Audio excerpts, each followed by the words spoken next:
All right, welcome to the Valley Podcast, episode number 9. Today, the guest that I have is a good friend of ours. Known him for, I don't know, probably about 6 years now, I'd say. Former pro, owner of Ground Up, and I would consider an infield specialist. Julius Gaines, thanks for being with us today. Thanks for having me, man. Yeah. Glad to be here. Up in Rochester in the cold weather, leaving Georgia, huh? Yeah. It's not too bad, though. Not too bad. If I don't have to wear a jacket, it's not too bad.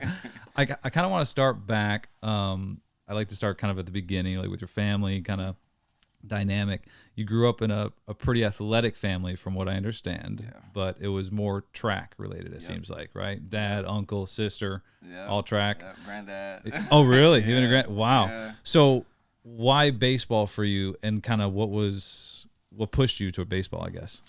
Honestly, I think it was just kind of a natural kind of thing. Like, my dad would always tell me, like, he always bought, my dad's a big kid, so he would buy toys and all kind of stuff, racetracks, and he would end up playing with it more than I did. He was like, you'll just be in the corner playing with the little dollar ball that I bought. So I always, like, kind of had a proclivity towards baseball. I don't really know where it came from, because none of them played. But my dad kind of picked up on it at an early age, and he bought me a glove and would take me to the backyard, and it honestly just took off from there. Really? Yeah. As you were kind of growing up with that, did he learn more about it to like help you? Like, did it kind of get into it himself? Yeah. So my dad was awesome about, like, he didn't try to act like he knew more than he did. So he would study, he would read books, and whatever he could help me with, he did. He said when I got to about 11 or 12, he was like, you passed my level of knowledge. So he was like, at that point, he just put me around people that did know. But yeah, he was never that guy that tried to act like he knew more than he did. He was like, yeah, I'm going to just put you with him. Yeah, that's smart. I mean, that takes a lot of humility to do that too. I mean, because do you see that a lot with kids and parents, where parents try to sometimes overstep maybe their knowledge base? Oh, yeah, all the time. Especially now, like, with social media and stuff, they'll watch a couple of videos and then just, like, run with it. And I'm like, oh, boy. But, yeah, you see it a lot. Yeah. A lot. How do you navigate that as a coach? A kid comes in. Yeah. I used to have this a lot of times, too. Again, a video of a drill maybe that they saw online. And a lot of times it's without context, right? They don't know what that kid was working on specifically, and they come in, and last thing you know, they've been doing that drill for the last 2 weeks, and you're like, what happened? What are you doing now, right? Yeah. I mean, how do you navigate that conversation with a parent and the player? Yeah, I try to place it in context, but I also try to correct it loud enough to where the parent can hear me, to where it's like, I got that one wrong. But in a way where it's like I'm still talking to the kid. But yeah, I come across that a lot. Yeah. Now, were you always a gifted fielder? I mean, was that something that just came naturally to you? Was it developed? I'm sure obviously a lot of it was developed, but did it just come naturally? Yeah, it did, and I always was a little more attracted to the fielding side. Not sure why, but it was always kind of my niche. But I was blessed at an early age, like, just to be around good people. When I was 8, going on 9, I started playing with Delano DeShields Jr. And his dad, Delano DeShields Sr., we were 11 when he retired. Oh, wow. So he was home for like about 4 or 5 years, and he would just take us out to the field. We would be out there for hours just working on hitting, fielding, defense. Obviously, the fielding side I loved. Yeah. Delano, he could take it or leave it. He ended up going to the outfield because he's fast as a cheetah, but I just soaked up so much knowledge from him. And then my travel ball coach, when I was 15, Anthony Dye, he taught me about, like, playing the position. So I was definitely fortunate to be around people that kind of cultivated it, but I've always had a niche in it. Yeah. It's funny. It's right around the same time you said your dad kind of took a step back when, I mean, they were around the same age, right? You said 11, 12? 11 or 12. That worked out well. Yeah, really well. Blessing for sure. Sure. So obviously with fielding, you were a good hitter as well, but high school, you were ranked number 1 in the state of Georgia. Yeah. Is that right? Was that senior year? Yeah, senior year. What was that kind of like for you, dealing with maybe some of the pressure of being the number 1 ranked guy in Georgia? It was honestly like I had tunnel vision, like, growing up and playing. Like, I had a goal. I told my dad when I was about 6. I didn't remember this until he started telling me, like, maybe 5, 6, 7 years ago. when I was 6, I told him I wanted to play pro ball. Really? Yeah, and he told me, he was like, you could do it, you just got to work harder than everybody. And so from that point, I was like, all right, I got to work hard. And so everything that I did, kind of revolved around me reaching that goal. And I was always the little guy, or one of the little guys on the teams. I was never the guy that hit the ball 400 feet. I never was the fastest. I was always, one of the fastest, but I didn't have what they call splash tools. So I worked my butt off. So I kind of had tunnel vision that whole way, and I wasn't, ranked per se. Coming up into junior year, my junior season going into my senior year is when I kind of like hit the map. Really? Yeah, I got invited to some showcases and stuff like that, and I did really well. And it was the guys that were like ranked in front of me, but now I was like playing with them or playing against them and matching up with them, and that's when I kind of shot up the draft board. So for me, I didn't really pay too much attention to the rankings. For me, it was more I was fixated on the goal of getting drafted and playing pro ball. That's big. I was going to ask you, I mean, do you think, because like you hear it different ways, people will say they'll use rankings like a Kobe, right? He had his kill list, right, of the people that were ranked ahead of him, and he used that as motivation, right? And then other people, they say it's better to be, hey, run your race, right? Focus on what you need to do, let everything else go by the wayside. What would you say is maybe the better perspective? Yeah, I think it's a combination of the two. Because even though like I wasn't worried about necessarily where I was ranked, I knew who was in front of me. And for me, it was kind of like that, a little bit of like that kill list, where it was, like in my head, I'm like, they're not better than me.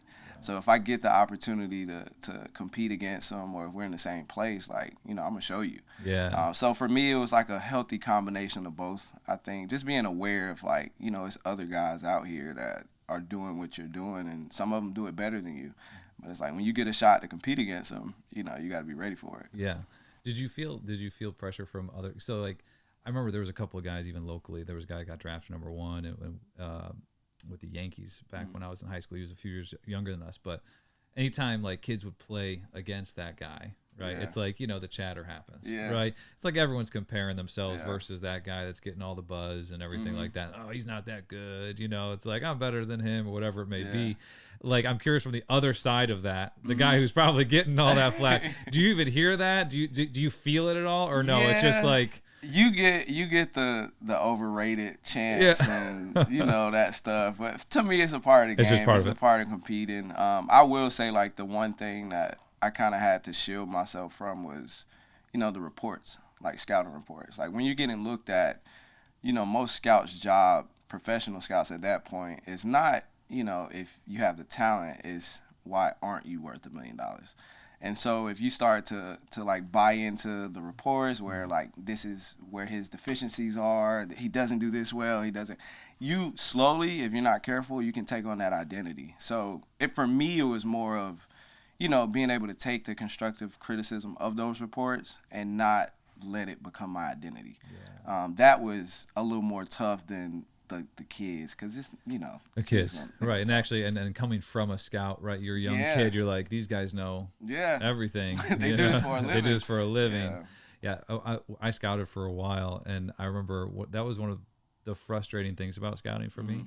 It seemed like scouting, the scouts that you go to a showcase, and it's like they're looking for reasons not to like people, right? And I get that, is because once they put their name on you, so if they say, I like Julius, they're next on the line. Right? It's like, so, and if Julius doesn't do what they say they think you could do, then they look bad, right? So it's easier to say, well, Julius has got this issue, this issue, this issue, and it's easier just to push it to the side.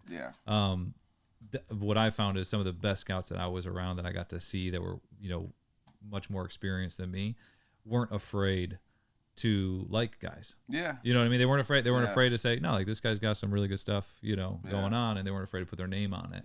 And it seemed like a lot of the other guys were just kind of putting them down. So I could see on the player side being like, man, like, I'm terrible. What's going on? Like, I didn't realize I was this bad. You know what I mean? Can't run, can't throw, can't hit. Like, you can buy into that, Yeah, for sure.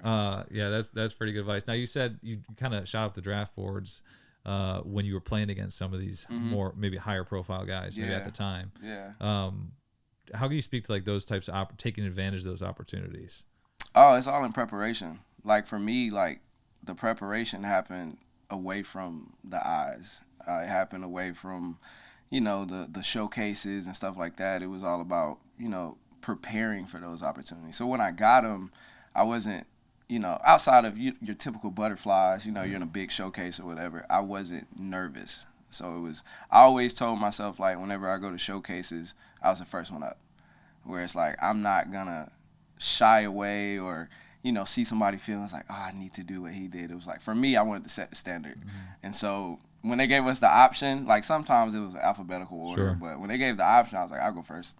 And it's like, I do what I do, and then I'm done. Like, y'all got to catch up kind of thing. So that was always my mindset, towards it. But it was really just the preparation for it and just executing those opportunities, because you never know who's watching and you never know how many of those opportunities you'll get. So I always had I guess you could say a worry about not being prepared. And so it's like that kind of drove me in my training and my practice to where it was like when I got that shot, I didn't want to miss it because I wasn't ready. Right. Yeah. And baseball is so much. I mean, there's so many baseball players. There's so many, scouts, and it's when you get those opportunities, it comes down to you have to perform. Yep. That's right. It. I mean, it's not always fair. Yeah. Sometimes you have a bad day on the wrong day. Mm-hmm. And sometimes you have a great day on the right day. Yep. Right. That's all it takes. Yeah. A lot of times. There was a kid that I don't know exactly all the details, but this is the way the story went. There was a kid that was a local guy that went to a showcase at a big time school, big time Division I school, and it was kind of a dream school for him essentially. Mm-hmm. And he ended up like going 4 for 4. I think he hit 2 home runs and like played an unbelievable shortstop and just killed it. Well, they offered him a scholarship on the spot. Oh, and like, wow. It was his best day of baseball. Yeah. Like ever. Yeah. You know what I mean? And actually Johnny Gomes shared a similar story when he got drafted. He got some showcase and he's like, I've never played that well. Like, wow. Like this is the best day ever. All the stars align. But that's sometimes that's how it goes. And yeah. even like with younger players, when they're talking about what schools to visit, I'd always recommend, maybe go for that one grass school. You know what I mean? That might be a little stretch for you because you just don't know. Yeah. Now I wouldn't spend all my time going to all of them. Right. But maybe mix one in and just maybe it's your day and you have a great day on the right day. Yeah. Because that's baseball can be that way sometimes. Mm-hmm. It's a funny game. It is. Very funny. Very funny. Is there any player that you played against that like you remember specifically that you had like a great day on that was like, man, like I killed it that day. They were out to watch this guy and I showed out. None that come to mind. It was times where, Steven Strasburg, his son. No, not Steven Strasburg. Cam Bedrosian. Okay. His dad pitched in the big leagues with the Braves and everything, and I was a sophomore at this time, and this was his draft year. He was pumping like 96, 97. And just gas. And this was actually in the playoffs. And so had a nasty slider, crazy curve, and could spot up with his fastball like crazy. He was getting drafted. Everybody knew it. But we were in the playoffs. He went to East Coweta. And I had, the competitive side kicks in. So I'm like, it's 96. I've seen it before. I'm just ready for it. And so he was also a guy, like, when you get guys that can spot up, they toy with you a little bit. So my first at bat, I think it was like first and second. They were up like 2-0, and he buzzed me like chin music. Like I fall, dropped the bat, everything. But I'm a little bit of a thinker, so I was like, he going fastball away right now. I know he is. And sure enough, he fastball away, and I crushed it in the right center gap. And the kid robbed me. Oh, no. Jumped up. I forgot who was playing center field, but jumped up on the fence, robbed me, and it was maybe about like 15 or 16 scouts there. Wow. Yeah, a couple of directors and everything. And I'm just a sophomore, so they're not looking at me. I don't even know if they knew who I was. But I turned that around, and the next couple of I didn't see another. He broke me off so bad after that. I was like, well, I got the first one. Yeah. But from that, like, it was a handful of scouts, like, later on down the road. They were like, we saw you here. Remember. And they remembered. So, like, that's one of the player situations that I matched up against. But it was a lot of guys that I played with and played against, to where it wasn't necessarily like me against them, but like them being there kind of put me in a realm to be seen, Yeah. so to speak. My draft class was loaded. Who's That your was draft? not Who was a it? good draft. Not a good draft class for you. Not What was the draft class? Lindor, Mookie Betts, Daniel Vogelbach, Trevor Story, Anthony Rendon, Oh my God. Josh Bell, Malik Smith, Carlos Rendon, Trey Turner. Wow. It's Bryce was in my class, but he classed up. Right. So he was in that Wow. class. You can go down the. It's a lot of big leaguers that was in that Dang. class. Like it was not. Any of the big leaguers come from Georgia? Javi Javi was in that. Jose Fernandez was in that one. Oh my gosh. A lot of It's infielders too. Yeah, it was a lot. A lot of shortstops, handful of pitchers, couple of outfielders. Dwight Smith was another guy out of Georgia. He got drafted by the Blue Jays, but he made it to the bigs with the Orioles. Okay. So yeah, we had a couple that came out of Georgia, but it So, was loaded. How many of those guys were ranked above you at shortstop position? Lindor. That's it? Yeah, Javi was listed as an infielder because he played everything. Everything. Javi, he was actually my roommate at East Coast Pro. Really? Yeah, Javi caught. He played third. He played second. He played short. He played outfield. He played everything. Wow. He played everything. But Lindor, and I think it was another guy named Philip Evans. I think was his name. He was a West Coast guy, and I think he made his debut like in 2017, 2018. He was ranked. So two guys. It was Two guys. Yeah. But Lindor was the one that was in my sights. That was Yeah, man. Lindor was I think he was ranked number 1 since we were 12.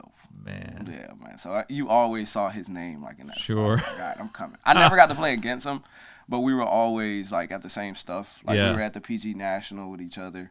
He was supposed to be at East Coast Pro, but he was playing with Team USA.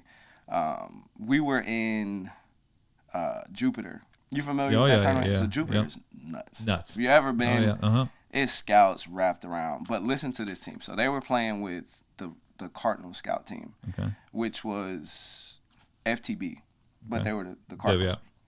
Yeah. They had Javi, Lindor, Vogelbach, a guy named Tyler Marlette, who was a second rounder, and Jose Fernandez. Oh my God. All on the same team. And we got knocked out in the quarterfinals. I was on the Royal Scout team, so like Carlos Rendon was on that team. Michael Kelly, Daniel Norris was on that team. So we had a handful of big leaguers too. Dang. And we got knocked out in the quarters. I think they got knocked out in the semis. Or they might have split with Chet Lemons in the championship. Oh my gosh. Yeah. And Chet is who knocked us out. Okay. But it was at their games, it was nuts. Just crazy. It was scouts Jupiter is everywhere. Insane. Yeah. And all of those guys were there. Like Jose Fernandez played against Josh Bell. And Josh Bell was the only guy I saw turn him around on both sides. He came up, and Jose Fernandez talked trash. Like, I thought he was going to fight a couple of kids. Really? Yeah, man, he was intense. Like, everything you saw, man, he rest in peace, but everything you saw him do, like, at the big league level, he was already doing. He was already been doing that. He was talking trash. He was yelling at kids. We was like. Competitor, like we're talking about. Man, like unreal competitor. Wow. Like, it was definitely, you don't really know, like, how many guys you're playing against until you look back. It's like, dang, they were at this tournament. They were here. We played against them. And so, even some guys where it's like, they may not have been, like, ranked or on the radar like that, but they went to college and then, like, a light foot. Yeah, that was, like, Trey Turner. He was still ranked, but he wasn't, at the top of that list, per se. But after he went to NC State, forget he it. just took off. Yeah, it's funny when you think back. There was when we were down, when I was like 16 years old or whatever. We went down to East Cobb and we were playing down there, and we were walking up. I remember, I'll never forget, walking up to a game, and there was this kid. There was tons of scouts around the backstop. There was this kid up to the lefty hitter swinging, and everyone's like, "Dude, this guy's like the next big thing. He's so good." And I'm like, so we're starting to peak. Like, what? And he popped the ball up. He popped up to center field. And it was a wood bat tournament. And he takes his bat before he goes to first base. He snaps the bat on the ground. Right? It was Jason Hayward. Oh wow! Yeah. It was Hayward. Wow. Now we're following him. Like, the guy. Yeah, he was really good. Yeah. Hey, do you know Jason and Buster Posey played each other in the state championship? I didn't know that. And it was like loaded with Oh, scouts. I would imagine. Loaded. Yeah, they played. I think Jason beat them. Oh my But gosh. they both pitched. It was it was a Did you time. did you play against Courtney Hawkins? Hawkins? I don't know. Okay, I didn't know if you played against Courtney. I thought I heard something. I you may played have. against I'm Hawkins. terrible with Yeah. names. No, it's okay. That's okay. Yeah. Oh, that's funny. Would you say you got more recognition through the travel ball and like the showcase thing than you did high school? Yeah, I definitely did. Yeah? When I was 15 going on 16, I started playing 18U. Oh, And wow. the organization that I was playing with, they had just popped off a first pick, Tim Beckham, and it was like 4 other guys that got drafted. So they already had like attention. And so I played 18U for 2 years because I didn't play my draft year.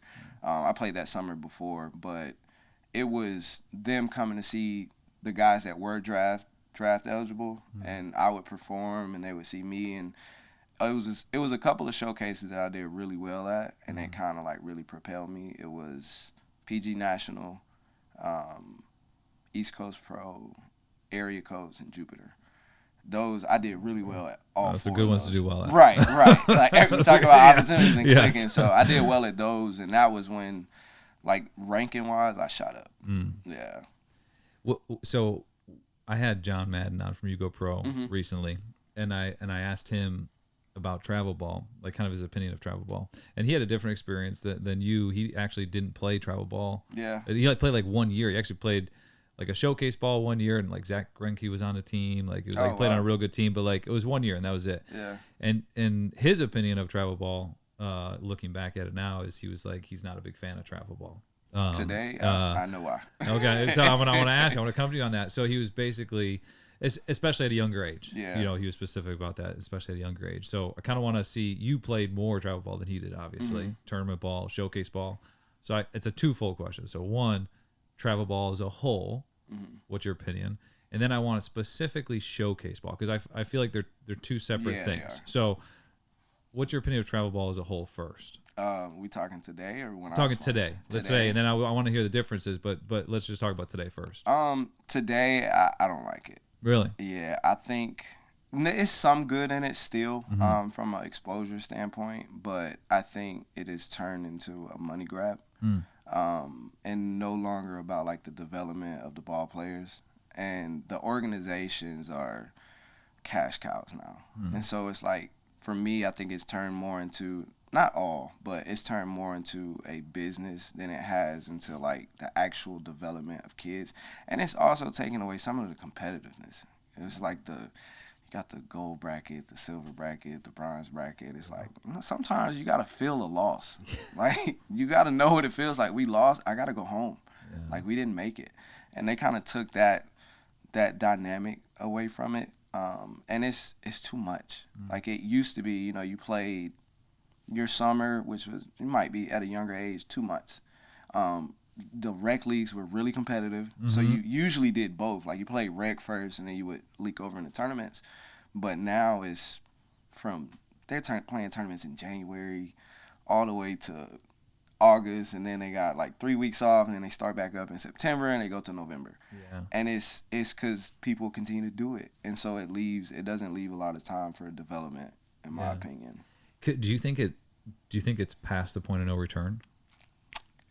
I want to say no, just because it's a light of glimmer at the end of every tunnel. I think it leaves a lot of opportunity for, I don't know who's gonna pull the trigger on kind of reeling people back into development, but it needs to happen. Because it's kind of like the fear of missing out, right? Yeah. It's because it's like if I have a good player, and I see most of the good players are playing on these teams that are playing, 120 games a year.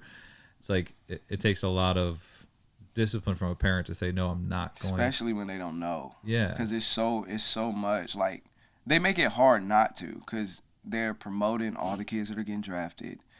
And I'm not calling out any organizations, but it's to the point now where a kid might not go to showcases like that, but they know they're going to get drafted. Like, sometimes you just know. And so they'll invite them and they'll let them come play just so they can get them in a uniform. Yeah, and they can just say, look, they came through the system. And so they kind of like corner parents, especially parents that don't know, into the thought that it's like you have to go through this if you want to make it to this level, if you want to get the scholarship, if you want to get drafted, and it's not true. Yeah. So you have 3 boys. Yeah. What age are they going to play travel ball? Man, let me tell you this. So my first one, he's just finishing his like 2nd season of T-ball, right? Okay. And I want to be removed as long as I can be because Yeah. I want to enjoy him, playing and stuff. And so it's a team that plays. It's a travel organization, but this team plays reg. Which, Oh, okay. Which Nice. it should be. Yeah. And so for one of the first few games and stuff, we go out to the park, and at the tournament you pay the gate fee. You do. So I'm like, what are we paying a gate fee for a reg game? They were in a tournament. I'm like, wait a minute. They're 5 and 6. Oh my gosh. And they're like legit travel teams at 5 and 6 years old. And I haven't been around T-ball since I was playing T-ball. Right. And I'm like, no way. Like, it's really come to this. Like, full blown, park is full, 5 and 6 year olds, decked out, team bags, everything, like rolling up deep. And some of these kids, like little ballers, They can too. play, yeah. But it's like they're really having tournaments at 5 and 6 years old. So it's like, in a way, you can't just leave them in the park because the park ball is so bad now. Like, it's not, they don't invest in it like they used to.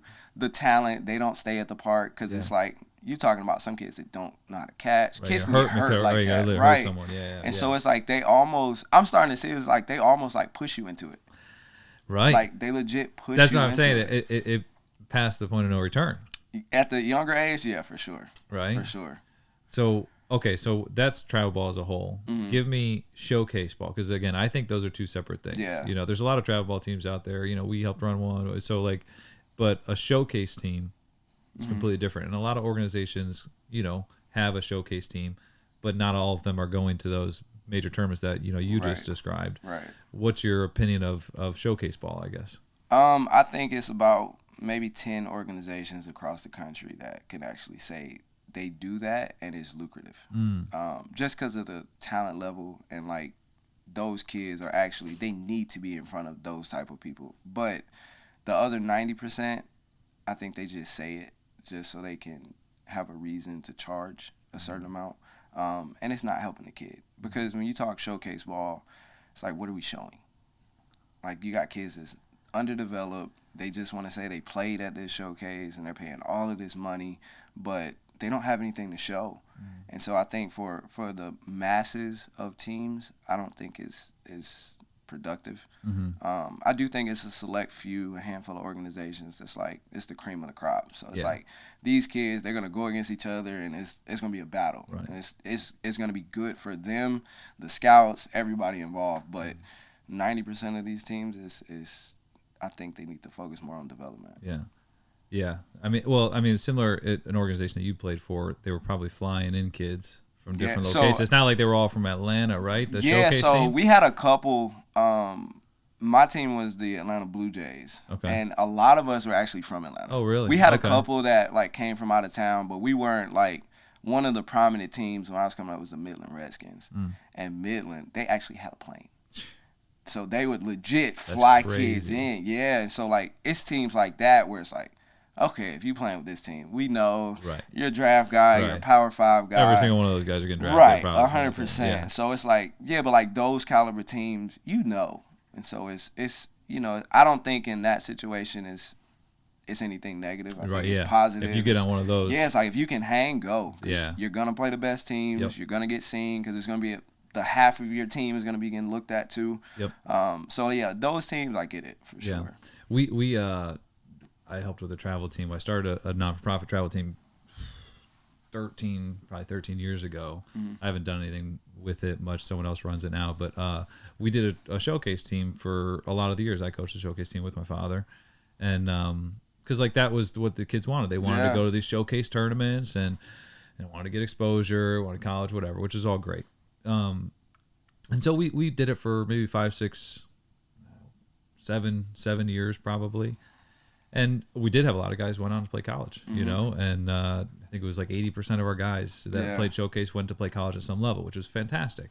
But then I sat down one day and I started to do the math, and I'm like, okay, so we're spending the money, we're traveling to all these different states, and we're not good enough to go play in those tournaments that you listed. But we're traveling to all these different states, hotel costs, travel fees for the parents, obviously the fee for the team, to cover that. And then I look at where our guys were going to school. Yeah. And it was like 90% of them was because I had a relationship with a coach. Yep. It wasn't because we were traveling to Boston, to yeah. Georgia, to North Carolina. It had nothing to do with the showcase tournaments. Yeah. It was all because we knew a coach and we were making phone calls on behalf of our guys, which was great. And so then we ended up doing away with it. We're like, if us travel, I don't need without the travel. We don't need to go to all these different places to still get our guys to go play college baseball. You know what I mean? Because in reality, it was like we'd have 1 or 2 Division I guys, Division II guys, each year. So if you only have 1 or 2, and the rest of them are maybe D3 guys or JUCO guys, again, good ball players, solid team, can compete. But if we go up against a team that, the Atlanta Blue Jays, we're getting smoked. You know what I mean? We're getting smoked. That doesn't help anyone. Right.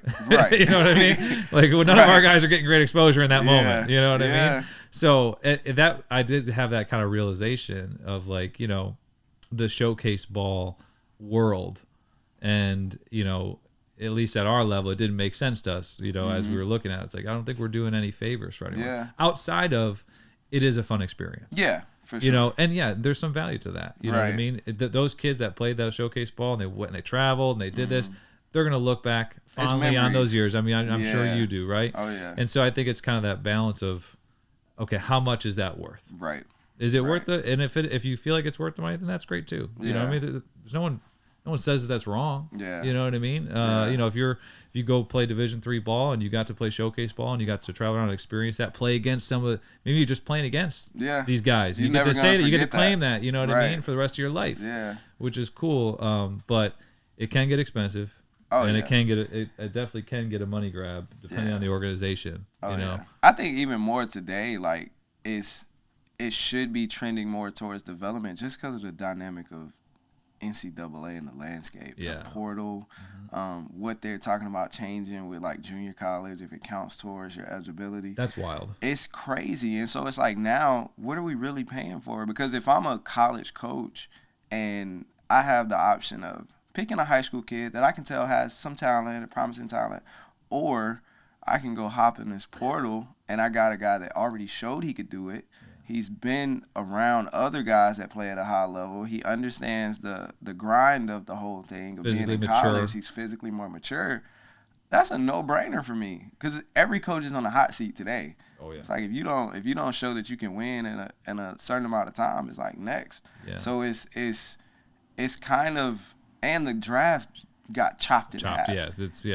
And lower levels got cut. So it's so saturated now to where it's like, okay, even if I am a promising talent, does it make sense for me to be traveling all over the country versus honestly, in my opinion, it's starting to become more beneficial to go to the school camps.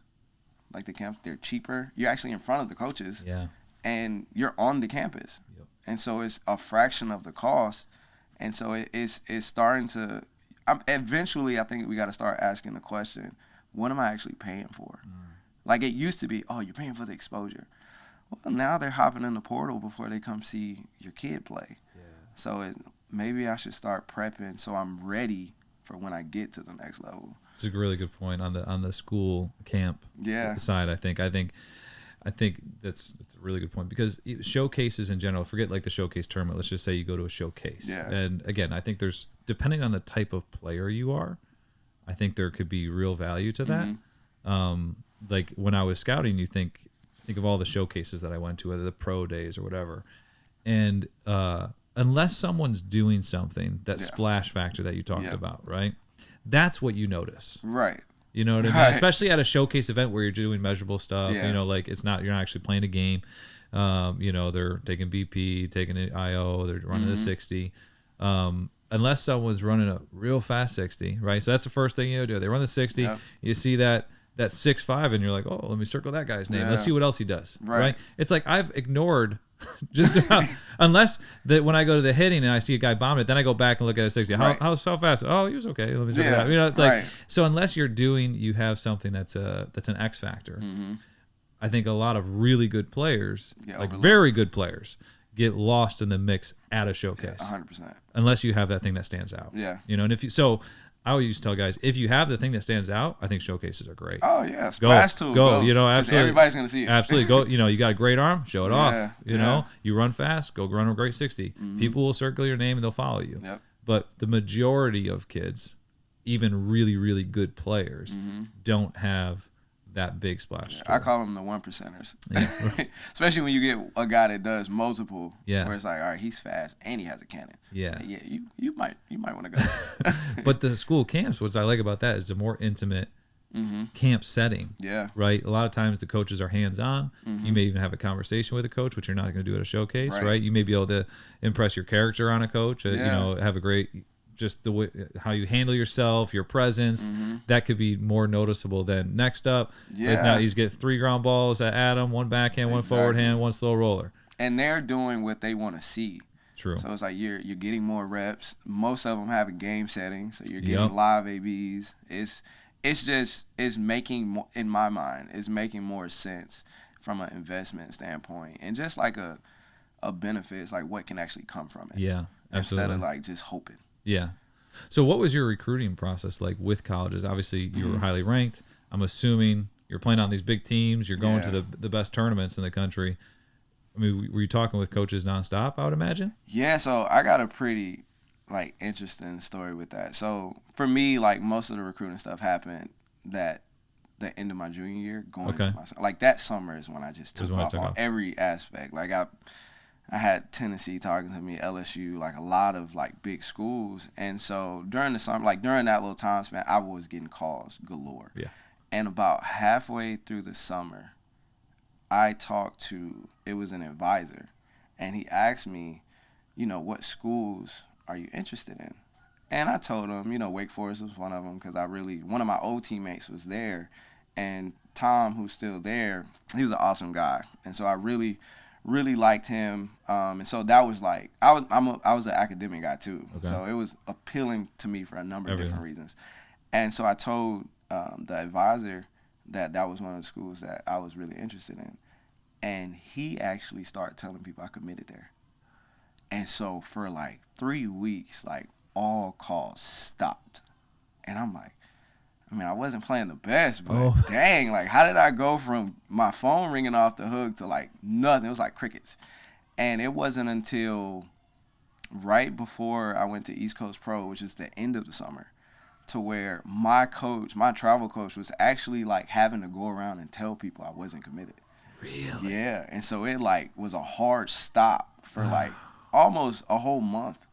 And I didn't hear anything. And then I went to East Coast Pro, did really well, and he's trying to get the word out that I'm not committed.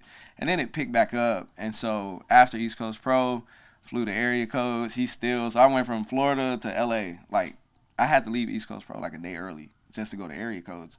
And he's doing the same thing out in California. So, like, thankful to him. Like, he helped kind of troubleshoot everything or, like, put the fire out. And then that fall was Jupiter. So in Jupiter, I was uncommitted. And I did really well at Jupiter, and so at that point is when I started getting flooded again. But it was a lot of schools that were already out because at that point, most schools, they were done. It was a shortstop position. Yeah, you know, that's they were one done of with the their first recruiting. ones. Yeah. But I still, like, I got a lot of offers from there. I had to take my visits, like, back to back to back to back. just because, like, everything had happened, like, so weird and so late, it kind of pushed everything kind of together. Yeah. And at that time, it wasn't unlimited. You only had 5. And I was supposed to take all 5, but I ended up taking 4. But the process was, for me, and I encourage my kids now, go to the school that loves you more than you love them. Because at the end of the day, it's about playing. Yeah. It's like, if I can't get on the field, what good is the school name?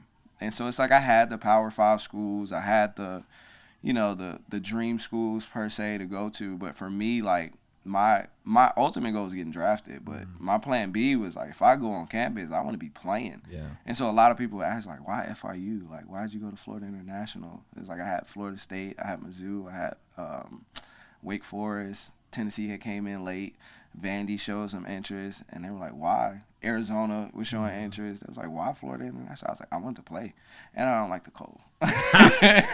So Miami was kind of a no-brainer. But I wanted to go in and play, and so like I played every year down at FIU. I started short as a freshman, and so I wanted to go somewhere where it was like, obviously you got to compete wherever you go. But I wanted the best possible opportunity to go play. And Florida State was my dream school growing up. And, you know, we actually played, I think, our second series, we played Florida State. And they had a guy named Alex Gonzalez. That was it short. And I played my whole freshman year with a torn labrum. Like on my throwing arm, too. So I went in, which looking back on it might not have been the smartest thing. Thank you. But I wanted to play. Like I really wanted to play. And so I played my whole freshman year like that. But we played Florida State. They had Alex Gonzalez at short, and he was disgusting. And he was a junior. And that was his first year starting. So I'm like, dude, if I would have came here, I probably would have definitely had surgery. Yeah. But two, I probably wouldn't have got on the field until I was a junior. And for me, that wasn't going to work. Yeah, that wasn't going to fly. Is that why you didn't go to Florida State, or was there another reason? It was another reason. I'm not going to throw no names out. The recruiting coordinator kind of had he really caught an attitude with me. Like I had some stuff happen like at my household. Like one of the cars, we were supposed to drive down, and one of the cars went out, the engine went out. Oh, wow. And so we had set up the visit and everything. And honestly, they were offering me almost a full ride. So I was like, if I get on this campus, I'm signing. Right. Like, it's my dream school. It was your dream school anyway. I probably, even though I wanted to play, if I got out there, I probably be like, it's a wrap, dude. I'm not even going to lie. But, like, the week before, I told him, like, I'm going to need a plane ticket because our engine just went out, so we can't fly. And then he called me, like, with an attitude. He was, like, basically asking me, like, was I going to commit on the spot because he wasn't going to waste $500 on a plane ticket if I wasn't. And it just rubbed me the wrong way. I was like, you know what? I'm not going to go. Like, you good. Don't worry about the ticket. And I never went. And he ended up getting fired that fall. Really? Yeah. So that's why I never went on my visit to Florida State. Yeah. God was just tapping on that car engine. Yeah. Making that thing not work. Yeah. Because it was definitely God why I ended up going to FIU. I thought it was baseball, but it was definitely God that sent me to FIU. Yeah. For sure. Well, how was that conversation? Back to the advisor situation. Once you found out he was doing that, what was that conversation like? It wasn't one. I never talked to that guy again. Oh, really? Yes. It was the coaches that had told us that he told them I was committed. It was a guy that was trying to, because like once you get to a certain point, the agents are kind of like scouts, like they're recruited. Because you couldn't have an agent back at then. That time, they were advisors. And so it's like under the table, it's like we represent or we advise this guy. Right. And so he was just at a game and he just talked to me and I told him, you know, not thinking anything of it. I didn't say anything crazy and I didn't talk to him again after that. And I found out months later that he was telling people I was committed. Wow. Did you ever visit Wake Forest? Was that over on the list? I went on my visit to Wake Forest. Just wasn't Yep. Yeah, it didn't feel like home. Yeah. It was I love the coaches. Bill was still there. Bill was the main guy that was recruiting me, Coach Salento. And Tom was awesome. I loved them. It was before they got all the stuff they have now, obviously. They were like actually building, had just got done with the turf field and everything. And it was like everybody was awesome. It just didn't like feel like home. Didn't feel right. Yeah, yep. and it was expensive. Yeah. It was expensive to go there. And they gave me like an awesome offer, but it still would have left me paying like 30 racks. Yeah. But it was really cool. It was a good visit though. Now you said college was your plan B. Obviously drafted was plan A. Mm-hmm. When you got drafted, right? Yeah. You just didn't sign. Yeah. Is that right? Yep. And with the Red Sox? Yep. You said, was it? I saw someone. Was it Tim Hires? Was the scout? Tim's a man. Awesome. That is a man. Yeah, he's a great hitting coach too. Yeah, he's amazing. Phenomenal. He's the way he breaks down information like it's so digestible for anybody. Yeah. Like even if you don't play baseball, like, he makes it so simple. Yeah. So he was a scout back then. Is that what it was? Yeah, he was a scout. That's really cool. He was a scout. So you didn't end up signing. Why? Was it just like a signability thing, a numbers thing, or was it a little bit? It was a combination. Kind of like going back to saying like God sent me down to FIU. That whole process, like my senior year, was kind of nuts. So I go into my senior year, number 1 in Georgia, number 1 or number 2, 3 in the country at shortstop, high school shortstops. And so for me, my dream was like right there. Like I was really close. And so that was my main focus. I had started looking at houses and car, the thing out of high school is you get the car. Yeah. And the guy from my organization, Tim, he was first overall 3 years before me. Oh, wow. And he would come back and he had a Range Rover. He had put suicide doors. So it's like, you get the glamour and all of that. So I'm looking at cars and stuff. I'm like, this is really about to happen. And I'll never forget, we were playing a high school early in the season. It was like the third week. And it was a doubleheader. It was a Saturday. And in high school, like when it's your draft year and you're like higher on the boards, a lot of the scouts, they're in communication with you or your parents because they want to come see you play, but they're also not wasting their time. It's like, all right, is he playing today? Everything's good. Yep. And so it was about maybe 10, 12 scouts there, but it was like 3 or 4 scouting directors. And like these guys don't just pop around like that. Like they might, if they don't like what they see after one time, they're not coming back. 100%. So I was supposed to pitch because I pitched in high school too. And I never wanted to pitch. I was just good at it. Right. So I was supposed to pitch one of the games. And so I talked to my high school coach, and I'm like, Coach, I got all of these teams coming. Is it okay if I don't pitch? And he was real cool. Like, he wasn't trying to, impede or, assert his authority or whatever. He was like, yeah, that's fine, but if I need you to close, can you come in and close? I'm like, yeah, I can do that. That's one inning, no problem. So they're at the game, playing well. We're up 5-4 in, like, the 6th inning. And 2 guys get on. 1 out, sure enough, time. He comes out, points it short. I'm like, all right, let me get these last 2 outs. So I'm on the mound, arm feeling good. I throw my first pitch, and my arm comes out of socket. I tore my labrum. Arm came out of socket. And I always had a pretty high pain tolerance, and I didn't want to freak out because all the scouts were there, and I'm like, I'm seeing my dreams internally slip you're away. freaking I'm out. like, oh, because I've subluxed my arm before, but like when it goes out and goes right back in, Yep. this one didn't pop back in. So I'm on the mound, like leaning over, trying to roll my arm back in socket, and I get it back in. I just walked off the mound, and everybody's like, what happened? I didn't like scream, whimper, nothing. I just walked off the mound, and everybody's like, what just happened? And I'm like, my arm felt funny. I don't want to test it. Draft year, I'm going to just sit this one out. And I'm freaking out. My dad comes over. He's like, what happened? He knew. He knew. I'm like, my arm came out of socket. And he was like, what? I was like, yeah, my arm came out of socket. And so the scouts are asking. He was like, he felt like he tweaked it a little bit. And I'm out for like 3. I can't really go get an MRI because if I go get an MRI, it's in the report. Yeah. Just send it off to the scouting bureau. Now, dream's gone. So I'm like, I go see a friend that's an orthopedic, and they can't do any imaging, so they don't really know. And so they're doing all the little tests. And like, your strength isn't bad, but, if it comes out, it's likely that you possibly tore something, but we just don't know. Mm-hmm. So I take like 3 weeks off. I'm doing rehab and stuff like that. And I come back, and I'm still doing everything, but my hitting kind of takes a dip for like probably another 3 weeks. So at this point, we're creeping up on the end of the season. And I'm back to normal. My hitting has started coming back. Now the pre-draft workouts are kind of rolling around. I had about 6 or 7 where I actually was going to go to the stadium and work out. Oh, wow. And then a few that were like local that they got the top guys in the area to come to. Yep.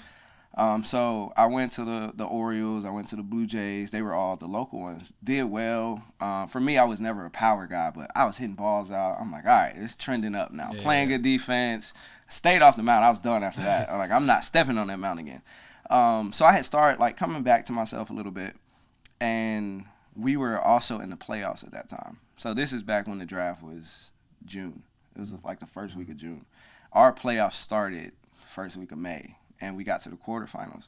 And so I'm in state playoffs, but I'm also doing some of the pre-draft workouts and stuff. And the workouts are going awesome. Arms feeling Arms okay feeling good. Really? Yeah, I wasn't, my hitting had started to come back.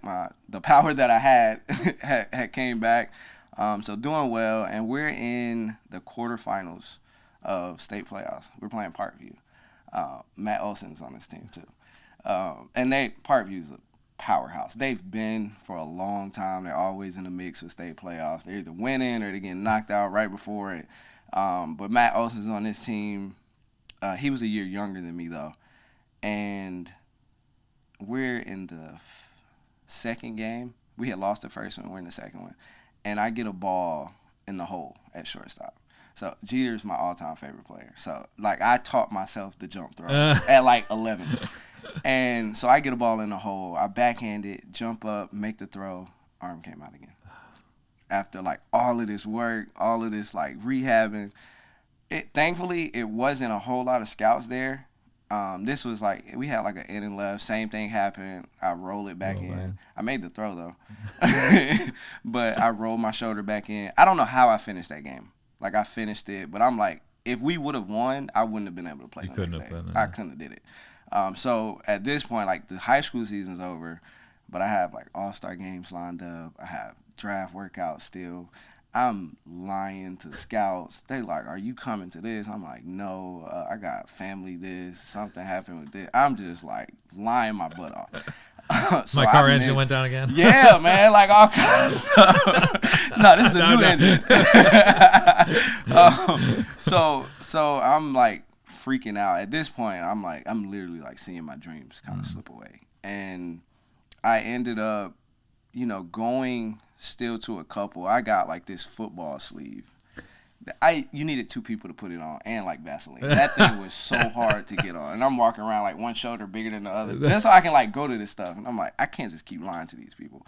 So I go to like two more, really average. Didn't stand out, but still I did enough my high school season to get drafted. But most of them knew something was going on. Right. They could, even though they, didn't have any imaging or reports or anything. So it comes around draft day, and I had already missed all the All-Star games, most of the draft workouts. I think I flew up to Milwaukee to go to that one. Average, didn't stand out, didn't do anything special. So draft day comes around, and I wasn't necessarily like high on going in the first round, but I knew I had a shot at second, third round, which is still, at that point, it wasn't slot. I think that was a draft that made slot. Yeah. Because it was it was Bell, we said. Right? Bell that was had a record breaker, and I don't even remember where he got drafted, but he got more than. I think it was just I could be wrong on this. I think he was a second round. Yeah, but he got like top 10 pick money. Yeah, like. And it was a 11th rounder that got like over $1 million. Oh, really? It was draft was nuts. I mean, rightfully so. You had guys in it, but that was the one that brought in hard slot. Yeah. So even though, I wasn't going in those rounds, I still was like, I can still make $1 million in the third round. So I still had some hope. The first day was just the first round. Car. Yeah, you still get my little Range Rover. First day was just the first round. Second day was the second through the 31st round. And so I watched the first round. Half of these guys is getting drafted. I either played with, playing against. I'm like, all right, I'm sitting there kind of salty at this point. It's like, I'm better than that dude. I played against him. We're the same. And so first round go by, no harm, no foul. I didn't have no party or nothing like that, so it's not like I'm sitting in front of the TV with all these cameras and stuff. So I was at my grandmother's house at that day because it was a Sunday, and every Sunday we go to my grandma's. So it wasn't just for the draft. It was just there. So the next day, that Monday, I'm up at 9. That's when the draft starts. 9 a.m. I'm like, all right, this is the day. I got my phone sitting by me. I'm like, this is the day. It's going to happen today. All this hard work, this is the day. Knowing my arm is just hanging by a limb, by a thread, I mean. And second round goes by. I'm like, all right. Third round goes by. Fourth round goes by. At this point, I'm like, really? Yeah. Like, it's still like, okay, it's still something that happened. Yeah. Guys were getting popped, still getting money. 5th round, 10th round, 15th round, 25th round. The whole day goes by. I am heartbroken. Like, I'm angry, I'm pissed, I'm sad. That's probably the closest feeling to depression that I've ever felt. Because everything, like, up until that point kind of revolved around, like, that goal that I had. So I had invested so much, and I was so close. Mm-hmm. And that whole day went by, and I was just heartbroken. And the next day, I was like, I'm not watching the draft no more. Like, I'm done. Like, I'll never forget, I was laying in the floor, like, just pity party. Yeah. Nothing was on. TV wasn't on. My sister was sitting on the couch. My phone was by me. And I'm just like, you know, like you see the meme with a kid like looking out the window with the Yeah. phone. That's how I felt. That's legit how I felt. And so I'm laying on the floor and my phone starts buzzing and I look over and I see Tim's name. Boston Red Sox, Tim Hires. And I'm like, hello? And then he was like, hey, Jules. I was like, hey, Tim, what's going on? He was like, look, I know everything didn't go the way you wanted to in the draft, but we're still going to take you. And Boston is one of those high cap teams, so they still could pay. Yeah, they still had the money. So now, like, my spirits perked back up. Yeah. Arm's still on by a limb, but my spirits perked back up. And he was like, we're going to come see you play. We're going to have you come out to – they were playing their low A team was playing the Rome Braves. So we're going to have you work out with the team, just hang out and, you know, talk business. Yeah. And so now I'm kind of excited again. I'm like, this still might happen. Even that was in the 32nd round. Yeah. And so now I'm kind of back up. I jump into a college league so they can come see me play. And once again, nothing crazy, average, arm still hanging. I'm still putting on this football sleeve, trying to keep my arm in socket.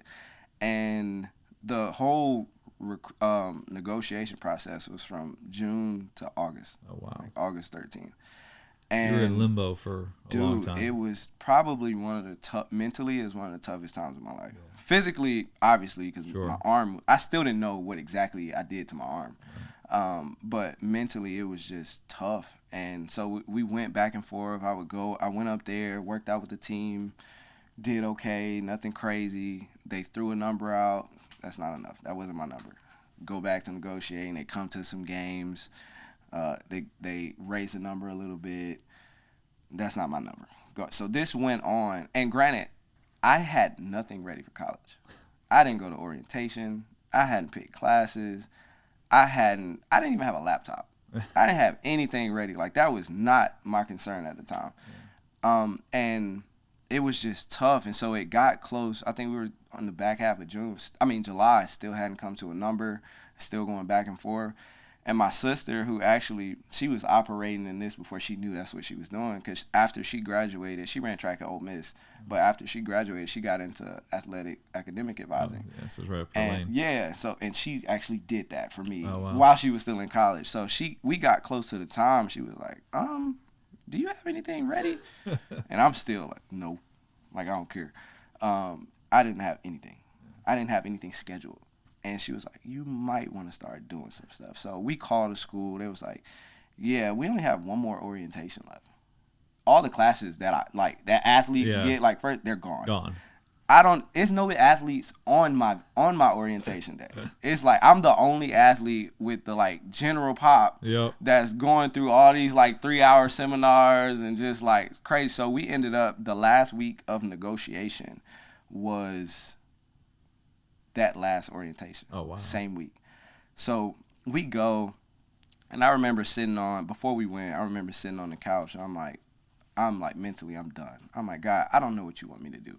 I grew up in the church, but it was kind of like that on the surface relationship where it's like, if things are really good, you know, you thank him. Mm-hmm. Things are really bad, you praying to him. But it wasn't a whole lot in between. So it's like, I thought I had a relationship with God, but it was clear that I would learn later that I didn't. But I remember sitting on the couch. I was like, God, I don't want to do this no more. Like, I don't know what to do. Like, my whole life I worked for this. I feel like it just got snatched from me. And I was like, whatever you want me to do, just show me. And looking back, I started to see, like, he answered it like that. But in the moment, I'm still in my pity party. So remember, I didn't have a laptop. Didn't have nothing. I had a cousin in Arizona that called my grandmother and was like, Julius just graduated, didn't he? She was like, yeah. I want to get him a laptop. Tell him to pick whatever you want. Go by Best Buy, pick it up. I'm like, all right, whatever. So I go pick the laptop, whatever. I've missed all the orientations. I got crazy fees right now. My sister's on the phone with the school, and they're getting fees waived. They schedule the orientation. And it's like all this stuff just started happening. And I'm like, God literally was like, I did, Dodo. You're just not paying attention. Like, I answered you. I'm telling you what I want you to do. And so it comes down to, like, that orientation week. We're in the hotel during the last day of negotiations. Mookie hadn't signed yet either. So it was, I hadn't signed and Mookie hadn't signed. But Mookie is he's a freak athlete. Yes. Freak athlete. Mookie was already on campus. He also had a dual scholarship to play basketball at Tennessee, which I don't know how he would have did it because the seasons like intertwined. Absolutely. But he was already on campus. He was taking classes and everything. He was their 5th round pick that year.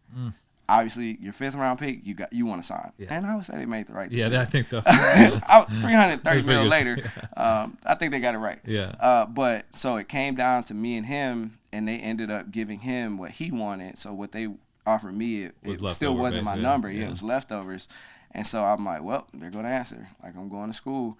And the reason I say it was God that sent me down there is because once I actually got there, the school knew what was going on with my shoulders and stuff. I got an MRI like that. And they were like, you tore your labrum in the front and the back. Oof. So it's literally like the doctor could grab my shoulder and just take it out. Take it in. Yeah, just slide it in and out. That's how bad it was. And I played my whole freshman year. Rehab was crazy. Like, from the day I got on campus, every morning at 8 a.m., 7 a.m. before classes, after workouts, I had to go get therapy. Every day before practice, I had to get therapy. Every day after practice, I had to stay for therapy. I wanted to play that bad. Yeah. And so, like, Gabe Casanova, he's the lead trainer at FIU now. He kept my arm together that entire season. And I played all but one game. Wow. And the one game I missed, our coach left him. That's the one game I missed. And I hurt my arm that game. That's the only game I missed. So shout out to Gabe. But so that whole, if I would have signed anyway, I would have got that physical, and they would have snatched it off the table. So it was God, and then it was at FIU where I met a mentor of mine named Franco Gennaro, and he really showed me what a real relationship with God looked like. Mm-hmm. And so at that point, I had always said, like, baseball is life, and it was like God had to show me that, like, no, I'm life. Like, you got it wrong, but I got to take you through like this journey to show you. And so down there is when I got baptized that fall. Oh, wow. And my relationship really like grew. And I found out what it was. Like, I ended up leading an on-campus ministry. Really? There. Yeah. And so I met my wife there. Oh, wow. I got 3 beautiful boys. And so it was really like he took me down that path to, one, get him closer to him, but just like to show me like what was important. Yeah. That's wow. That's an amazing story. Was that kind of the moment? So you got baptized down in the fall. Was there a moment where you made a decision to kind of like, because you grew up in church? Yeah. So like, but was there a moment that you could think back of where you say like, man, this is where I really committed my life to following Christ, fully all in. Yeah. What was that like, and what was that moment? All right, I want to do a quick shout out to our sponsor of the Valley Podcast, Bill Gray's.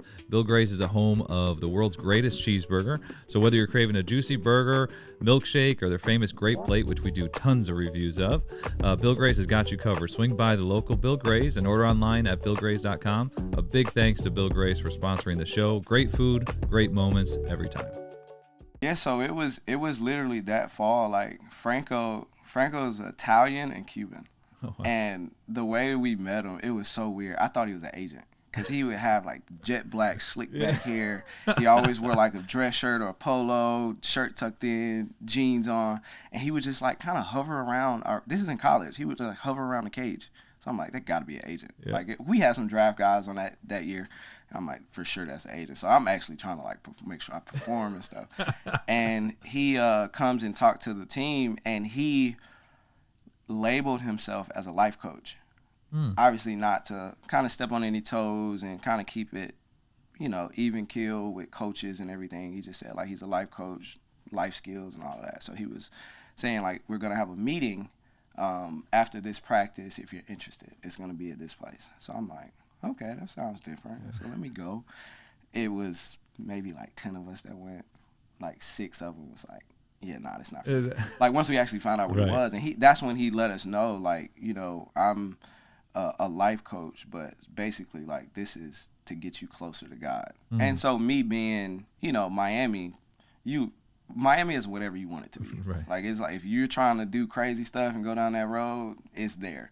But for me, like, it was still embedded in me, even though I didn't know what a real relationship was. So I'm like, yeah, I definitely need this. Yeah. So I kept coming to the meetings, and the more we came, the more real it got, where it was like, he didn't sugarcoat nothing. He was like, living in sin. This is what the word says. This is what you're doing. These ain't lining up. You take one or the other. And it was just like laying it out on the table for me. It was the first time I would say someone really held me accountable to the point to where I was convicted. And it was like at that point, you know, you make a decision. Like, do I follow my own way or do I follow what the word says? And for me, I picked the word. Yeah. And it was the best decision of my life. Wow. You still close with him? Yeah, we still talk. So I invited him to my wedding and stuff. I actually saw him it was about a year and a half ago at one of my best friends. He actually, cool story, he just made the Yankees roster, JC. Oh, JC really? Escobar. Yeah, so he actually officiated his wedding too. He was one of the guys that kind of stayed. So I saw him at that wedding, but he's still down in Florida. So I don't see him a whole lot, but like we'll still see each other at certain things and stuff like that. So that's cool.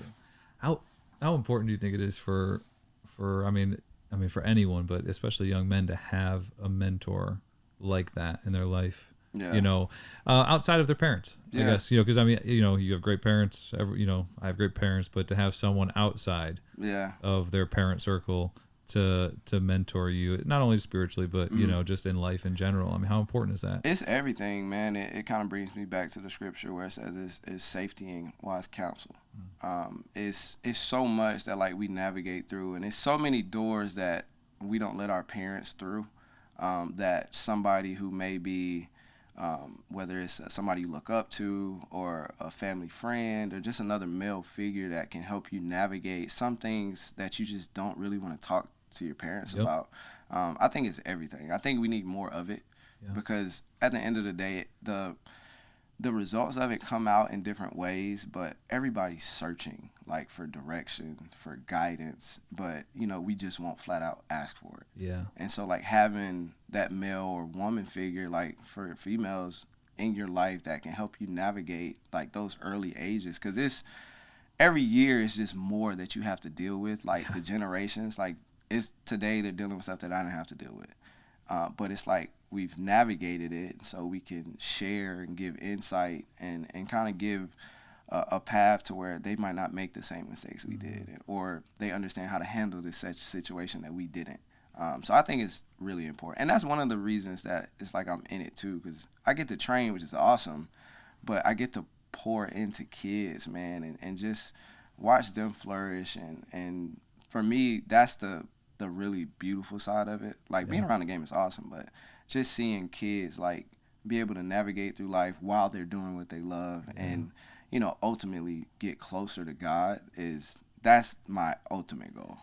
Well, I think what you said too about your mentor is that you saw what a real relationship looked like. And I think a lot of times it is the greatest testimony that you can have.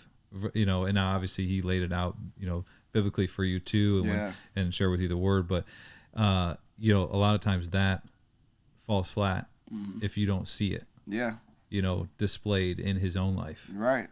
And, you know, that's the greatest testimony that anyone can have is by living a life that is authentic. And, you know, and the relationship with God is authentic. And it doesn't mean perfect. You know, it's and sometimes, you know, and to be, you know, to be honest in those things is something that as a young kid looking up to seeing someone go through struggles and then be able to rely on God or whatever it may be and just going through life in general. But having that relationship is so impactful. And you can do that through baseball is the avenue, right? You know, you're connected with young, and they're seeing how you live your life. They're seeing how you treat your wife, how you parent your kids, and you know, and without even necessarily preaching to them, your life is preaching to them. You know I always like to say that, you know, we're called. Well, I don't like to say it's what the word says. It's like we're called to be light and salt of the earth, but a light doesn't have to tell you it's a light. It's like you see it, and most people see you and what you do before you say anything to them. And, you know, let's just be real. It's a lot of people that just won't step foot in the church. And honestly, that's probably one of the places to where it's like you're coming for a day. Like if you're a believer, the church should be for the community. It should be for the uplifting, the building of the church. But that's really not your mission field. And so it's like when you talk about being a light, it is out. It's out in the workplace. It's at your job. It's at the field. It's everywhere outside of the four walls. And so it's like when you talk about being a light and everything you just said, like what people see, that's what could draw people back to God. And so it's a blessing. Yeah, no, that's good, man. Thanks for sharing that. I do want to kind of go back to a little bit of the arm injury because I want to ask you, as a coach, and I know you coach travel ball too, and obviously you do a ton of individual stuff. There's always that balance of kids that, the difference between being hurt and injured, right? Oh, yeah. Right? And so, like, you went through a legit injury and you played through an injury because competitor want to play. You had some draft stuff, obviously, on top of that. But how do you, as a player, how can you know the difference between, hey, I'm going to push myself, I'm going to work through this and I'm going to tough it out, versus I need to take a step back and my body needs to heal up. I don't want to make it worse. How do you know where that is as a competitor? Because it's tough as a competitor. Yeah, I think that line is really blurred for a number of reasons. I don't think kids like really prep their bodies or are in tune with their bodies to where they know like, this is just nagging, or no, I actually hurt something. I think because like for me, I knew I hurt. Right. Like it wasn't. It might be torn. I'm like, nah, this is torn. I know it is. But once you get to that point, it's like, okay, do I want to keep playing? Right. For me, it's like that's when that took over. Where it's like I want to play this bad that I know I hurt it, but I want to go. I want to play. I think today a lot of the kids are so out of touch with like their body because they don't prepare, or they don't even have the time to prepare because they're playing year round. And so it's like when something might be hurt, they don't really know because they're not in tune with their body. And so a lot of times kids that may not be draft ready or Power 5 ready, they carry themselves like they are. Like if they're sore, I can't play today. Can't do it. I got, I might hurt something. It's going to mess up my draft stock. And I'm like, bro, like, come on. One, as a baseball player, you're never going to be 100. And except for the first day at spring training, you're never 100%. So it's like just understanding, like a lot of them, I don't think have had to, and with like so much information out and Google is detrimental to anything you feel. WebMD I got a is pain awful. in my you need Tommy John. You actually have a heart condition. So it's like we're so quick to just like, oh no, I can't do anything. I gotta stay. I got a showcase that's coming up. And so it for me it's definitely blurred. Like I don't think kids really understand how to push through adversity or those little nagging injuries and people are worried about the wrong thing at the wrong time. So it's blurred. And then you mix the obviously parents into that as well, right? As far as having how does the parent know? Because it works both ways. You could have a kid who maybe is on the side of like he just nags and he just shut it down. And as a parent, sometimes it's hard to, or a coach, to be like, you got to push through it because you don't know truly what a player is feeling. Like, is this kid's body ready, or is he actually about to tear something? Right, but then you have the other kid who may be just an extreme competitor. That's like, I'm good. Through it, and he's going through it, and you, a coach and a parent, you say, no, listen, I got to protect you in this moment. You know what I mean? Because you got to protect you from yourself because you're just such a competitor. That's a tough balance. Even that was like one of the things when I was coaching it. It was difficult. Because like you gotta trust your players enough to be honest. I always used to tell my players, like, you just gotta be honest with me, man. I don't care what it is. Like, you gotta truly tell me exactly what you're feeling. You know what I mean? And if that means us coming off field, then it is what it is. You know what I mean? We'll deal with it. But that's a tough one. I just kind of hearing your story, I was always wondering kind of what. Again, I know you had the draft and different things like that. So there was other like stuff going on, you know what I mean? That you wanted to push through for. Funny enough, like 2 years before that, I had gotten in a car accident. I didn't break anything, but I had hurt my ankle. And it was, so the Blue Jays, we went on the road for like 2 months. Oh, wow. Like when school got out. You were on the road? A month, and then we came back and then we left again. But I was the starting shortstop on that team. So this had happened like 2 weeks before we left. And so I'm on crutches for a little bit and stuff. So we get down to Florida, And it also, like, I think your era has a lot to do with it too. Because like, to somebody from the 90s, we were soft. Right. It's like, so every year I think it's gonna be. I find myself saying stuff that coaches said to me. We're the old heads. We're the old heads now. We're the old heads now. So it's funny, but like my coach told me, he was like, you better. He used some other words. Yeah. But he was like, you better tape that up because you playing. He went and found a trainer to take my ankle. Really? Like, yeah, you playing. Like, all right, I guess I'm playing. So it's definitely a combination of a couple of things. That's funny. So you go play at FIU. You get drafted again by the Mariners, right? Mariners. Arm injury again, right? It ended up cutting your career short. Yep. You jump right into coaching right after that? Yeah. Is that right away? Right in. Why? I know you said you always just kind of were drawn to fielding. I mean, primarily you do field instruction even to this day. Heck, your company's called Ground Up, so it's fielding stuff. So, why fielding specifically? Yeah. So when I first started out, because I would always, like, even in college, like when I came home to make a little extra money on the side, I would do like little lessons with some of the younger kids that were around and that knew me. But I started out doing both, like hitting and fielding. And I just fell in love with the fielding side. And, like, for me, eventually I felt like I was doing the client a disservice. Like, this was my own personal feelings because I couldn't break down a swing the way I could fielding. And I literally just had a passion. I would do hitting lessons if they wanted to do them, but I had a passion for fielding. And so, you know, I did both for about 2 or 3 years. And then I'm like, you know what? I'm going to just do fielding. Like, I love doing this. I can teach it. I know how to break it down, whether it's a 4-year-old that's just starting or a pro guy. It's that and everything in between. Like, I know how to teach it. And so I just fell in love with it to the point to where it was like, this is what I'm going to do. Wow. Yeah. Do you think elite fielders are born or developed? Ooh, that's a good question.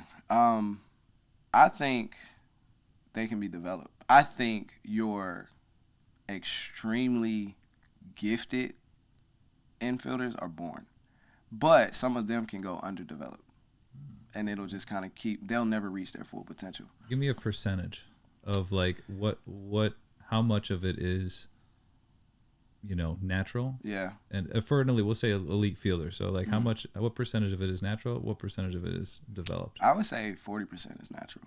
Okay. Yeah. I think it's because it's weird and I found this out. And I even looked at myself, for example.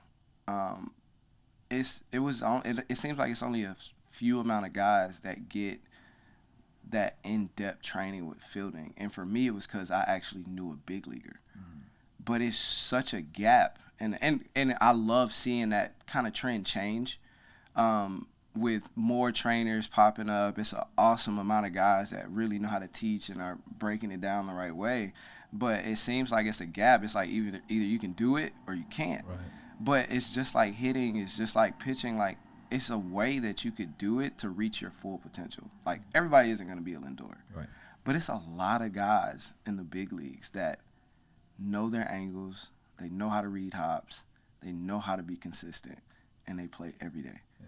And they're not, from a talent level, considered elite. Yeah. They just know what they're doing. Yep. And so it can be taught. But it's now when you get a kid that is special and you put that on, now you're talking about, all right, you're getting a contract. Right. Like, that's just a different bracket. Do you think it's easier to develop a good fielder or a good hitter? Oof. A good fielder, they get in early enough. Okay. Yeah.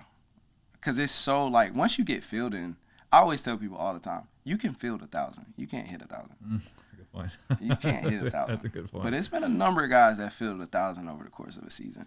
But the tough part comes in, like, if you get them too late and you're trying to break bad habits while building good habits while they're playing. And it's just too much. Like, you can't be out there thinking. But, like, some of my best players I got at, like, 8, 9, 10 years old, and now it's like riding a bike to where it's like my goal as a trainer, as an infield trainer, is for you not to need me. Love it. Like, I want you to be able to be self-sufficient, make your own adjustments, be able to process in-game, and you can do that without me if you know what you're doing. Yeah. So, like, that's my goal as a trainer. And once a kid gets that and gets the foundation, it's just going out and repeating it now. But I think that's more common than What is a good age? What is a good age for the sweet spot? What would you say? And it varies with kids. Obviously, sure. But the sweet spot, I would say 9 to 13. Okay. That's the sweet spot. Okay, so let's say a 10-year-old comes in, first lesson with you, never had fielding lessons before. Mm-hmm. Do you have a place that you're pretty much always starting with that kid? And what is it? And honestly, it's with majority of my kids. Even the kids really? that are a little promising. Okay. Because even the kids that do the right thing, most of them don't know why they do it. So, like, my thing is, I got a couple of points. I want to teach you what to do, why you do it, how you do it, and when you should do it. If you know those 4 things, you can be a well-rounded infielder. So even the kids that know how to do it, most of them don't know why they do it. And so it's like I'm talking that first session. I'm talking more than we're doing. Sure. So I really like teaching kids, and it kind of ties in ground up, like literally from the foundational level of like, why do you do it? It's not like we're not just gonna do it. Even if you do it right, you got to know why. So it's, for me, it's that first session or those first couple of sessions, it's pretty uniform. The difference is some kids stay on it longer than other kids. So the uniformity would be having that conversation of those 4 points, and then focusing on what part first? The posture. The posture. Yeah, because so actually at my church I'm on a curriculum development for like some college courses. Okay. For the church. And first time doing it, so it's not like, oh, he's a brilliant. No, first time. I feel like the Lord called me to it, so I was like, all right, I'll do it. Not knowing what like to expect, but who I was paired with, like who I made the course with, she's an actual educator. And so when we were developing the curriculum, she used a method called the reverse method. And so we would start at the end of the course in terms of like what the assessments would be. Then we would work backwards all the way up into the objectives, the assessments, and we worked backwards to the beginning of the course. And it was like God just dropped me on. He was like, that's how you train. I was like, because I literally go from the posture to the approach to the start, and then the mental in terms of like angles and reads and everything. Like I work backwards from it. that. Wow. Yeah. What could a parent do? A parent doesn't have the knowledge that you have, doesn't have access to maybe someone like yourself. What could a parent do to help their kid with fielding? What are some things that they can do? It's some basic things, I guess, Yeah, it sounds cliche, but go out and just play with them. Like hit them ground balls, get them used to moving, get them used to doing those things. When you start tapping into more of the details of it, learning what a short hop looks like with a tennis ball, it doesn't have to be a baseball, but just getting them familiar with, okay, this is the hop that I want. This is the hop that I don't want. Right. Short hops, long hops, green light. Yeah. Red hop, I had a kid. I was talking to a kid, and it stuck. And I was like, we hate this hop. I was like, matter of fact, that's the devil's hop. That's the devil's Yeah, that's the devil's hop. We want to stay away from that one. And then the girl, they were like, nah. And she was like, I got the devil's hop. And I fell out laughing. I'm like, I'm going to keep that. I'm going to run with that one. Yeah, so like, just like those foundational things and learning like hand-eye coordination, just toss them a ball. Make them catch it with one hand. Little things like that. Like, I don't think kids play like we used to. So it's like wall ball. Wall ball did so much that I don't even think we understood. It was like, you talking about internal clock, that kid's fast, I got to get rid of it. Yeah. Reading hops, it's a tennis ball, it's bouncing all over the place. Soft hands, like, it did so much. Yeah. So I'll tell a kid, go play wall ball. Yeah. Just get used to like the ball. Yeah, literally. And I'm like, oh my God. I'm getting old. I'm like, go, you want to learn the sidearm slide? Go skip a rock on the lake. Right. I don't go to the lake. Like, you ever skipped a rock? They'd look at me like, no. Like, who skips rocks? Yeah, that's funny. On the hop thing, it's always fun. My dad always used to say, like, we'd see guys at showcases and like, they'd look real good in a showcase, and then you see they make a lot of errors in games, right? Oh, don't get me started on that.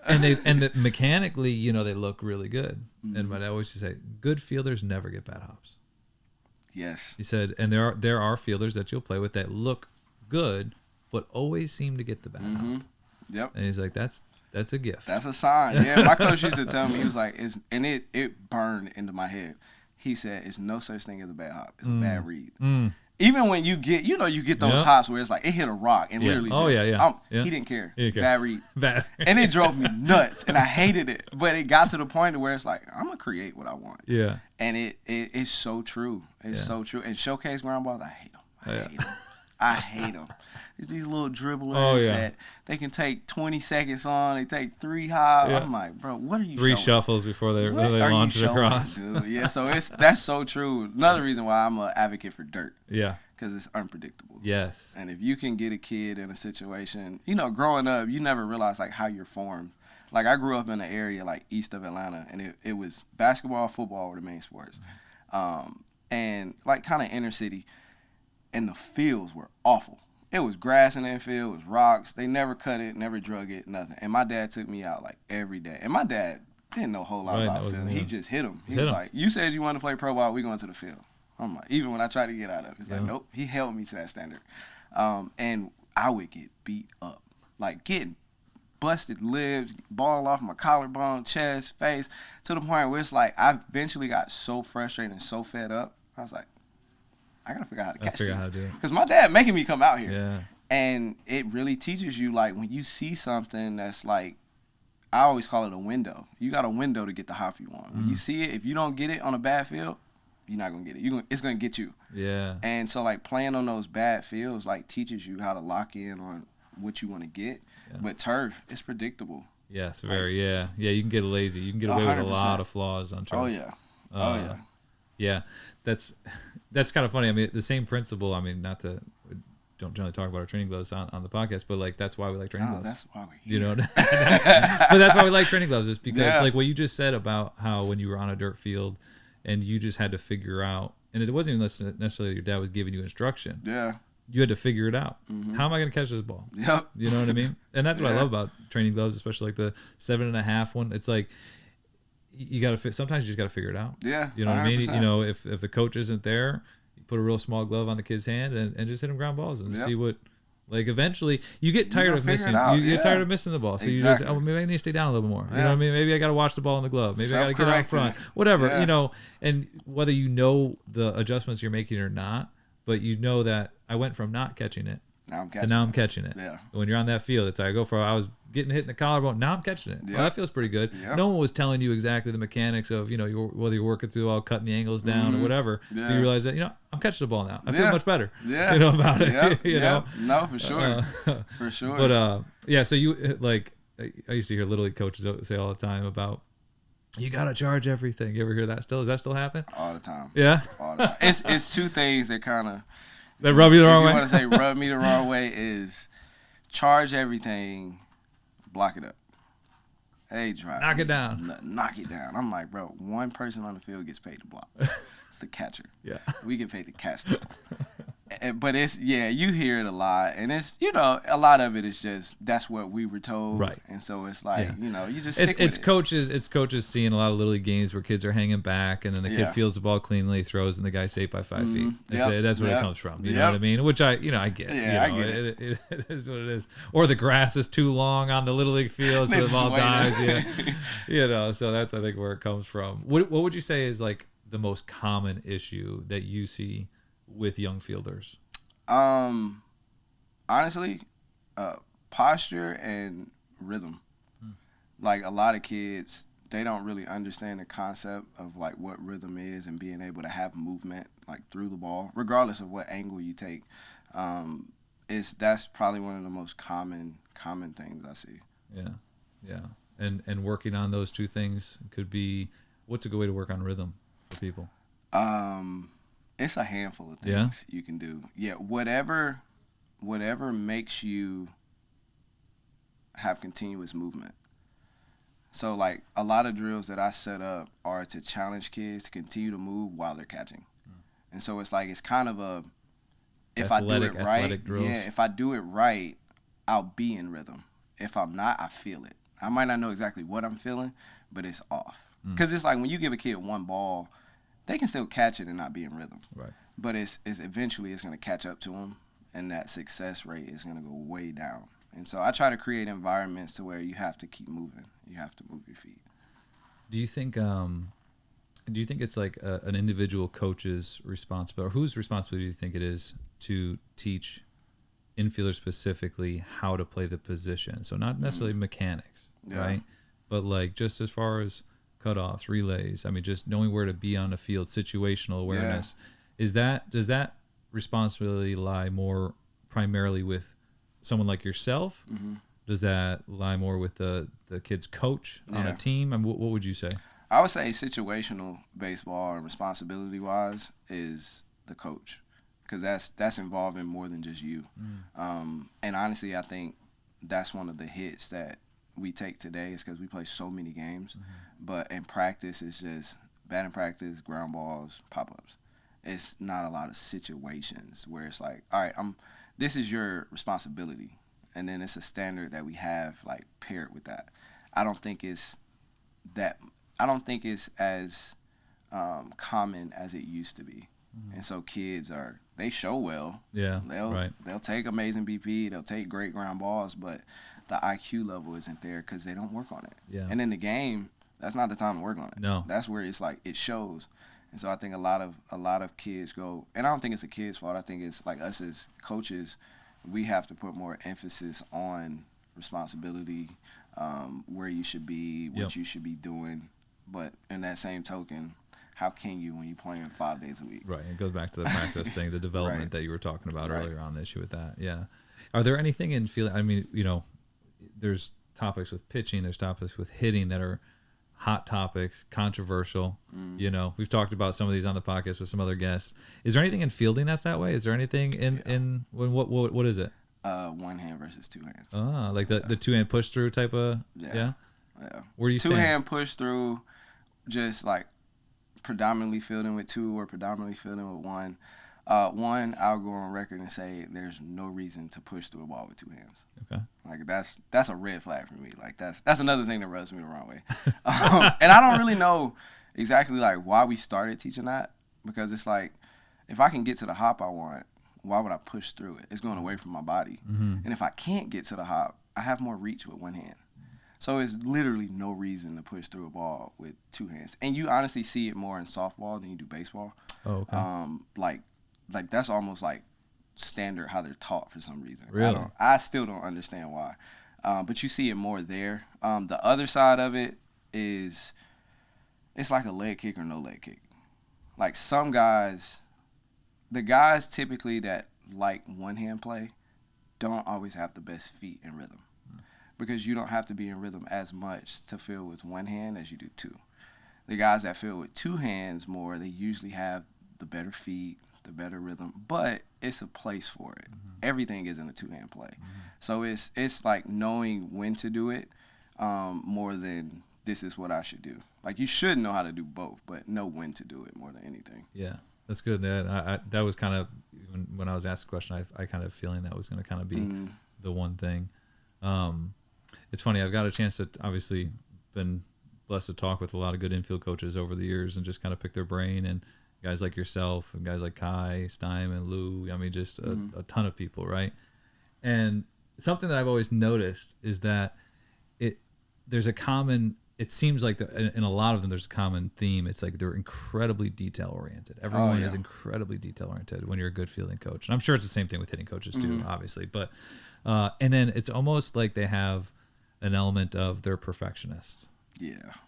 Would you? Is that? Yeah. is that accurate? Yeah. Do you share that characteristic of being even just in your normal life? Is that something? Like even like with academics and stuff like that. Like, and I had a bad combination because I was a perfectionist and I was really like I held myself to a high standard. Yeah. But I also procrastinated. So I was a kid that was staying up all night because I waited a little too long to start it. But I'm like, I'm still getting an A on this. Right. Like, but yeah, that definitely is I think a character trait. That's funny. What would you say? There's obviously positives, especially being a coach. There's lots of positives to having that character trait. Is there any negatives to being a perfectionist? Yeah, I think it's fewer. Well, I won't say fewer. I think where it can become detrimental for a coach is when they put a kid in a box to like, it needs to look like this. Where it's like, well, that kid might not move like that. Or they might have a different preference than you do. So I think you got to be careful with like what your perfection is on. Like as a coach, as a player, it could get dangerous from the mental side of it to where it's like you're worried about doing everything so perfect that you lose your athleticism. Like you lose your flow. I say flow is the word for me this year. Like find your flow. Like what does it feel like to just flow? Like go. Do everything, but be in rhythm and just go with it. And so it's like sometimes perfectionists, they're thinking so much. And with those guys, I got to be careful because I am so detail-oriented. I don't talk as much with those kids.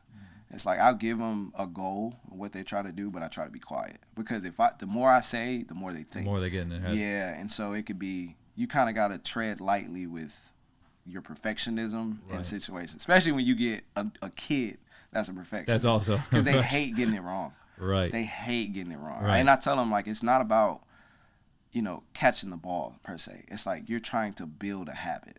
You might miss it. That doesn't mean you did it wrong. Yeah. And so it's like just giving them the freedom to fail. I think as coaches and as trainers, sometimes we don't give kids the freedom to fail. Like they feel like if they missed the ball, it was wrong. Yeah. I'm like, no, dude. Like that was actually good. Yeah. Like, we'll get to the reason behind it, but like keep moving like that. It'll click. Yeah. So it's a balance. Yeah. No, that's good. Well, before we're done, we're about to wrap up. I normally give the guests an opportunity to give any type of advice that they want. Maybe kind of a closing thing, whether it be advice for parents, players, fielders, whatever.